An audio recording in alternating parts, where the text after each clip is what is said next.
Alright, welcome to the second English ACT video. Today we're going to talk about homophones. Homophones are just words that are spelled differently but sound the same in normal conversation. So your internal monologue isn't going to help you, which is why these are more difficult, because if I said it's versus its or there, and there, those all sound exactly the same. You have to know what each word means and where each word fits into a sentence. So I looked at 10 ACTs for examples of homophones, and here's what my research concluded. So the majority of the homophone questions are it's versus its. Some of them are there, and there. Who versus whom is actually a lot of them. That's not actually a homophone, but I'm just going to lump it into this video. And then than versus then is another one. And then could've versus could of, could space OF. That's another one that I saw, I think, 3 times. So I looked at 10 ACTs. This is kind of what the breakdown was. So we'll start with what's most important and then go to least important and then end with who versus whom. All right, it's versus its is the most common one that you'll see. So if you want to know any of them, know this one. So it's with no apostrophe, that is the same thing as his or her, except instead of a person, it's a thing. So it's something. It indicates possession. It's called a possessive pronoun. This one, the it's with an apostrophe, is a contraction of it and is, or it and has. So it's been a while would be it has been a while. So if we look down here, it's is a possessive pronoun. If I said the snake shed its skin, I'm saying that the snake's skin, the thing that belonged to the snake, was shed. It's is a contraction of it and is or has. So it is 2 o'clock. I would say it's 2 o'clock, but you wouldn't spell it with an apostrophe. So if we look at 2 sentences, the dog bared its teeth. It's is referring to the dog, so the dog is baring its teeth. The teeth belong to the dog. Over here we have it's a boy. That's just a contraction of it is. So if you want to have this simplified to a rule, if you ever have an it's versus its question, ask yourself if you can replace it's, either one, with it is or it has. And if you can, then it's with an apostrophe. And if you can't, then it's without an apostrophe. So let's look at a couple examples. All right, number 37. I'll say 2 things and then try it on your own. So looking at B, the answer option B, so there's an apostrophe after the it's. That is not a word, so always cross that out. And then looking at D, there is also a possessive pronoun. So it's is a possessive pronoun and there is a possessive pronoun. The distinguishing thing between them is that it's is talking about a singular thing and there is talking about plural things. So if I said the bear, singular bear, the bear left its den. In that case, we use it. If I have more than one bear leaving a den, I would say the bears left their den. So in this case, I know you don't have the context of the full sentence, but if we look over here, so if we're looking at number 37, we say, made detailed drawings of its components and returned it. So right here, saying returned it, this is how we know that it's a singular thing, the thing that we're talking about, because it is singular. So before you try it on your own, you can just eliminate B and D. So now that you know that, try it on your own, see which it is, and come back. Cool. So coming back, right now they do have the apostrophe, so they're saying you should be able to replace it with it is or it has. So if you try that, made detailed drawings of it is components. Nope. So A is not right. By process of elimination, we have C, and C is also grammatically correct. So there you go. All right, number 48, try it on your own, ready, set, pause. Cool. Coming back, if we look at answer option H, it's incorrect because it has the apostrophe after the it's. And then if we look between G and J, this is another thing you can try on the ACT if you're like absolutely lost. If 2 answers are basically the same thing of equal grammatical value, like G and J are right now, usually both of them are wrong. But the other reason that G and J are wrong is because we can replace it's with it is, and it would make the same amount of sense. So our answer option in this case is F. Last but not least, 74. I threw this in here because it has 2 homophones. Kind of, it has the it's, and then it has conscious and conscience, which I thought was interesting. But if we look at the it's first, if we replace this with it is, would that make sense? So it is socially conscious rhymes. It's kind of the same thing as saying it is rhymes, which that doesn't make any sense. So we will do without the apostrophe. Now we're between this form of conscious and conscience. So in this case, conscious means aware. So if I'm conscious of something, I'm aware of something. And 74, what's underlined right now is saying it's socially aware rhymes, which is the same thing as it's socially conscious rhymes. So F in this case is actually correct because conscience is like you have something on your conscience, like your thoughts. And in this case, it's aware. Socially aware rhymes versus socially conscious rhymes. That does not make sense. So the correct answer here is F. The next one you'll have to distinguish between are between there, and there. So the same sense that it's with an apostrophe was a contraction of it and is or has. There with an apostrophe is a contraction of they and are. So if you see a form of there and you can replace it and have it mean the same thing by putting they are instead of the there, then this is the correct form that you should have. But with the other two, this is what I wrote down. So there is usually talking about like location. So where is something happening? It's happening over there, at that place. There can be used a lot. It can be used as an adverb. It can be used with like there is and there are. But that's kind of with what this there it goes to. There, their, is a possessive pronoun, similar to how it's, without the apostrophe, was a possessive pronoun. The only difference, like I said before, is that there is plural versus it's is singular. So the bears left their den, the bears plural. And then they are is there. It's a contraction, like I said before. If we have three sentences over here, there is something strange going on in the neighborhood. Who are you going to call? That's this type of there. Their house burned down.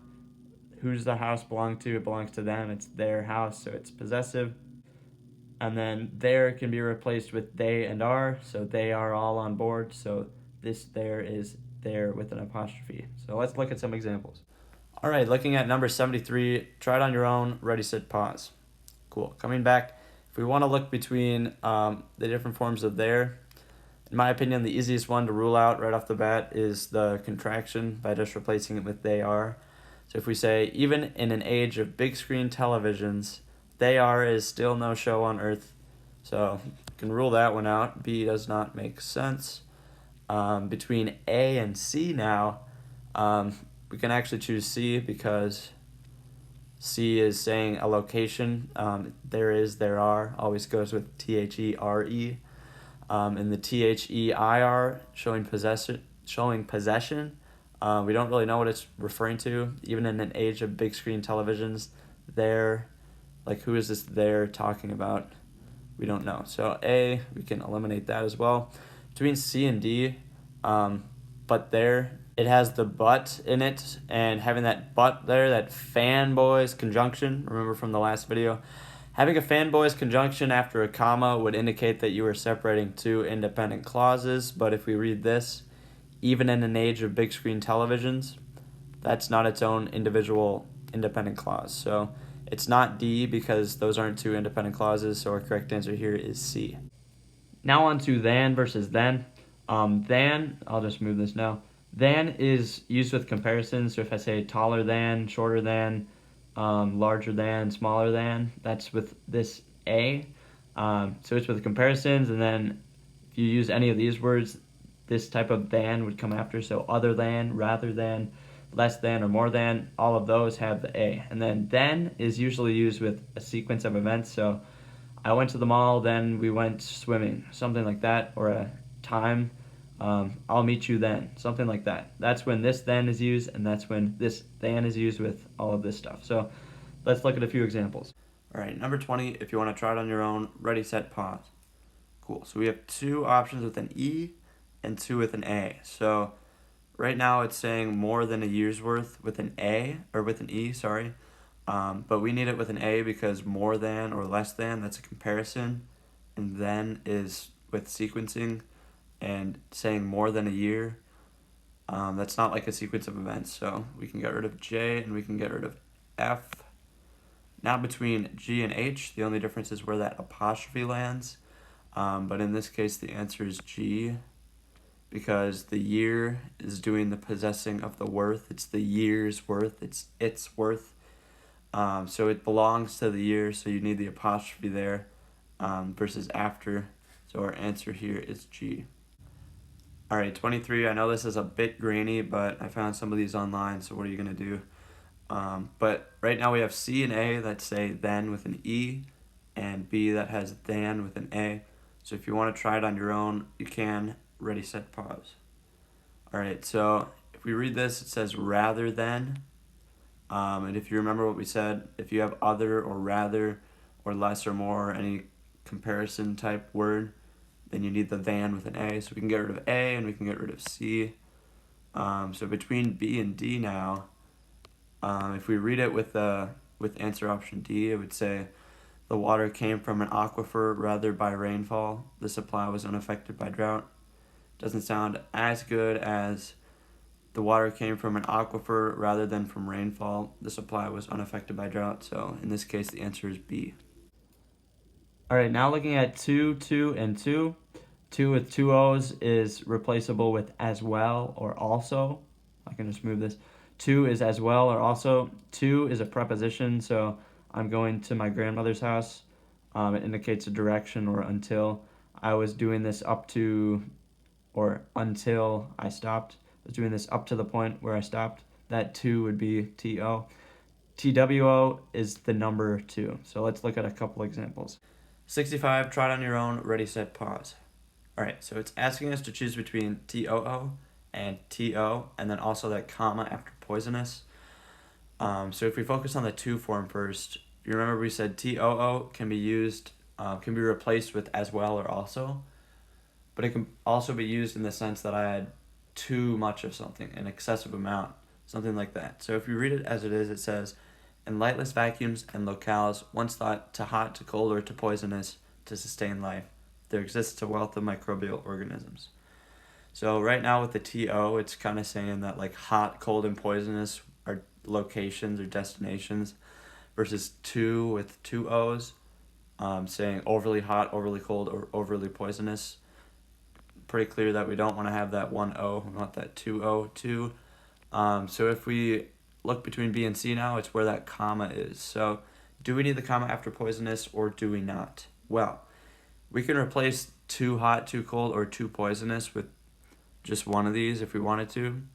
So if we just replaced it with too hot, it would mean the same thing. I'm just getting rid of two of them. So if we said now, in lightless vacuums and locales, once thought too hot to sustain life, right? That makes sense. But in lightless vacuums and locales, once thought too hot to sustain life, there exists a wealth of microbial organisms. We don't need that pause or that comma there after poisonous, so we can get rid of C, and our answer here is B. All right, looking at these, could have, should have, would have, and must have with the apostrophe, that indicates a contraction of could, should, would, and must with have. These sound the same as these. If I said really quickly, could have, you wouldn't be able to tell if this is could have with an apostrophe or could have with a space. But none of these are ever right. None of these are things that you would ever write down. None of these are grammatically correct. Could have, should have, would have, and must have, they are all contractions of could, should, would, and must with the word have. So I should have gone to that thing last night. Both of those sound equally valid. Should with the space or should with the apostrophe. But the actual correct one is should have, because I could replace it with should have. I should have gone to that thing last night versus should space of. That doesn't make sense. Number 20, try it on your own. Ready, set, pause. All right, so we have H and J have of heard, and then F and G have heard. So remember, of heard is never correct. That's just, if you read that in your internal monologue, it might sound correct because must have is something you would say, and must space OF sounds a lot like must apostrophe VE, but those are never right because must have is a contraction of must and have. But anyway, now between F and G, if we replace what's underlined with G, it would say, Rosie must have heard of us talking because she began to amble over to us. Sounds a little bit more cumbersome than we need versus Rosie must have heard us talking because she began to amble over to us. So in this case, our answer would be F. All right, number 47, ready, set, pause. Cool. So number 47, They have A and C as would space OF, so we can get rid of those right off the bat. Now between B and D, let's try deleting it, see what it reads. So it would say, I was sure that girls growing up today would have more up-to-date role models, and my generation's favorite sleuth retired to the library's dusty back rooms. Sounds a little bit run-on-y, a little bit too much. If we try with B, how does it sound then? I was sure that girls growing up today would have more up-to-date role models, and my generation's favorite sleuth would have been retired to the library's dusty back rooms. Sounds a little bit better in my head, but I think also this parallels this would have up here. So I think for both those reasons we can safely select B. Ryan said that Michael should have learned PowerPoint so that Michael could communicate it to whomever. So was he right or was he not? So who is a pronoun, and it refers to the noun that is doing something. It refers to the doer. Versus whom, another pronoun, refers to the noun that is receiving the doing. So in this case, Michael could communicate it to whomever. So Michael is the one who's communicating, so he's the doer, so that's the subject, and whomever is receiving the communication. So Michael could communicate it to whomever. This communicate is, the action is being applied to whomever, so they're receiving the action of communication. So Ryan actually used it correctly. It's whomever and not whoever. If we go a little bit more in depth, the subject, like I said, is active. They're doing something. So who is a pronoun replacing the noun or referring to the noun that is actively doing something. That's the subject of the sentence. Versus whom is another pronoun, but it refers to the object or something that's receiving the action of a sentence. It's passive. So the trick you can use on the ACT is that who, he, she, and they, those are all pronouns that apply to the subject of the sentence. Versus over here, him, her, them, and whom are all pronouns that refer to the noun that is receiving the doing. So if you see a question that is who versus whom, and you can replace it with he, then the correct answer would be who. If you see a who versus whom and you can replace it with him, then the correct answer in that case is whom, or any of these. If you can replace it with he, she, or they, then it's that who. If you can replace it with him, her, or them, then it's that whom. So let's look at a couple example sentences. So if I said, we all know who did it, we all know who or whom did it. If we replace this who or whom with a he, let's see if it works. And also, you might have to shuffle some stuff around in the sentence to make it still make sense. But if we put he in this space right here, we would say, we all know he did it. Makes sense. If we said, we all know him did it, does not make sense. So we know the correct answer here is who. All right, the next example, remember you might have to move some stuff around, but if I replace this thing right here with a she, a character, she I think is brilliant. Doesn't read very well, but if we move some stuff around, it would say, I think she is brilliant. And that does make sense. But if I said, I think her is brilliant, it does not make sense. So this case is who. That may be a little wishy-washy, but the subject in this case, the thing that this is referring to, like this is a pronoun referring to a noun, this is the noun that it's talking about. So a character who I think is brilliant, the who is referring to this, and the character is doing the object. So this is a be verb, so it's is, am, are, was, were, all of those.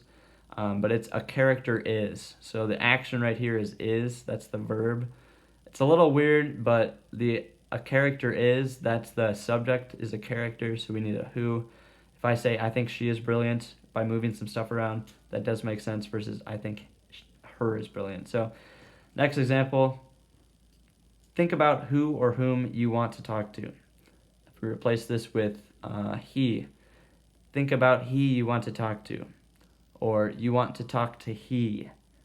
Doesn't make sense, but if I say, think about him you want to talk to, or you want to talk to him, that does make sense. So in this case, we would have whom as our answer. Whom is the object because it's referring to this you want to talk to. So whom do you want to talk to? Think about whom you want to talk to. You want to talk to is referring to whom. The action of talking to is going to be at whom.